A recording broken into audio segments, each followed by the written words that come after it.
Vamos conversar com o nosso analista de internacional, Lorival Santana, que chega por aqui ao vivo, Lorival, para ajudar a entender esse anúncio, esse cenário. As negociações com o Brasil têm algum impacto realmente nessa decisão? Ou Donald Trump foi motivado pela insatisfação dos americanos, como contava para a gente agora há pouco Mariana Jangiacomo? Boa noite, Juliana, Mariana e a todos que nos acompanham. Não, ainda não é resultado das negociações, de acordo com a minha apuração. Eu acabo de receber uma informação de uma fonte muito bem informada que me contou que há 10 dias o presidente Donald Trump teve uma reunião com o secretário do Tesouro, Scott Bessent, e com o secretário representante do Comércio, USTR, Jameson Greer, na qual disse para eles o seguinte: essas tarifas contra o Brasil são página virada. Não vamos mais impor essas tarifas porque esses produtos estão pressionando demais o custo de vida. Se referiu especificamente à carne e ao café, mas como nós estamos vendo, as medidas se ampliam também para frutas, castanhas, talvez a madeira, que está muito pressionada também, o preço da madeira na construção civil nos Estados Unidos. Então, ainda é uma iniciativa unilateral do presidente Donald Trump. Segundo a minha apuração, se eu tiver informações diferentes dessa, que apontem numa outra direção, eu trago. Mas a informação que eu tenho neste momento é que foi uma decisão unilateral do presidente Donald Trump, uma orientação para o secretário do Tesouro e para o representante do Comércio dos Estados Unidos para fazer isso, independentemente do curso das negociações com o Brasil.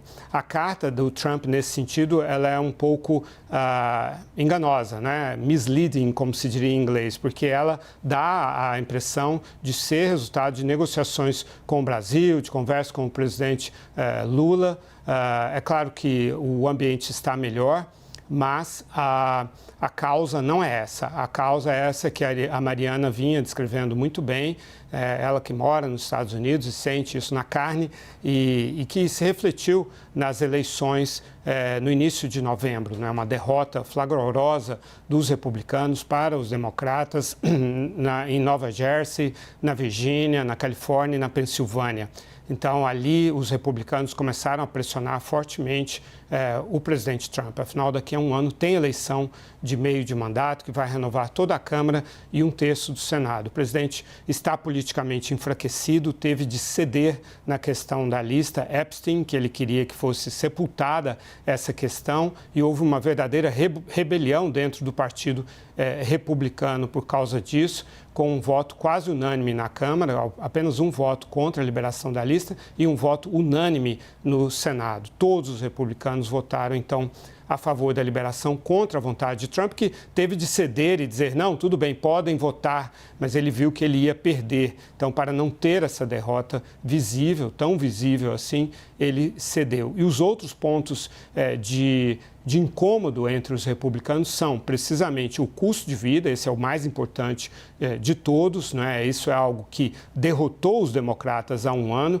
e está agora derrotando os republicanos nessas eleições que aconteceram e provavelmente derrotariam no ano que vem se o quadro continuar o mesmo. E o outro ponto de tensão entre os republicanos, inclusive do movimento Faça América Grande de Novo, o MAGA, é justamente a questão militar, essa mobilização militar no Caribe. Então, são três questões. A lista Epstein, que os republicanos já enfrentaram e derrotaram o presidente Trump nessa questão, e agora vem a questão do custo de vida. Então, é mais uma vez o presidente cedendo em algo que ele considera extremamente importante, que são as tarifas. O Trump realmente acredita em tarifas como uma forma de mudar a economia americana, de tornar uma economia mais exportadora, mais produtiva e menos importadora e menos consumidora.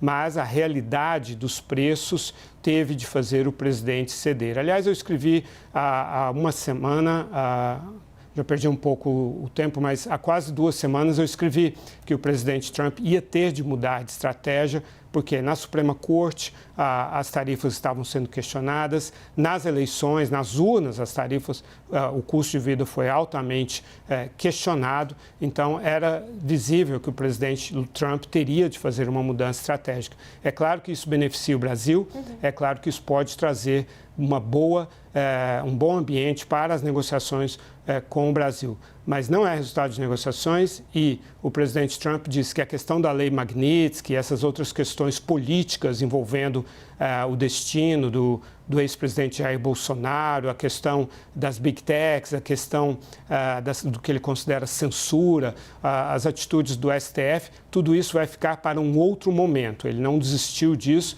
mas neste momento ele quer focar na questão comercial e quer que o Brasil volte a ser um grande fornecedor de alimentos para os Estados Unidos. Agora, politicamente, Lorival, quando cita o presidente Lula as negociações, as informações recebidas, acaba abrindo um caminho para um sentimento de vitória aqui do governo brasileiro, né? Porque isso está explícito, está escrito nessa carta, né? A gente está conversando aqui com integrantes de ministérios, estou conversando aqui com as equipes técnicas, por exemplo, do Ministério da Agricultura, que estão ali agora, de fato, num momento de comemoração, porque estavam esperando que essa redução acontecesse e que isso acontecesse, inclusive, antes do fim do ano, né? Que não ficasse para 2026. Então, ao registrar o nome do presidente, as negociações e a conversa que tiveram por telefone, abre um caminho para que o governo acabe se vangloriando disso aqui no Brasil, né?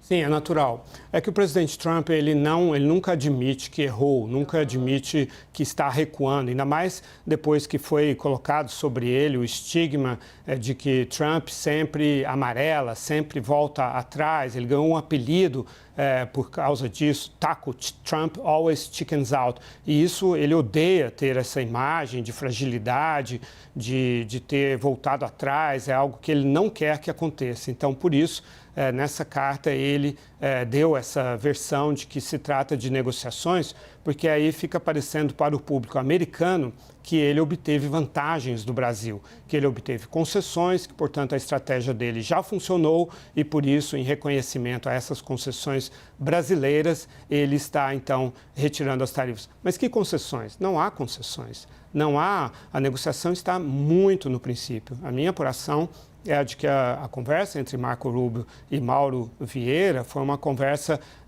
bastante sem substância, uma conversa fria, distante, vazia mesmo, em que o Marco Rubio demonstrou toda a sua má vontade para com o Brasil, colocou a questão das Big Techs.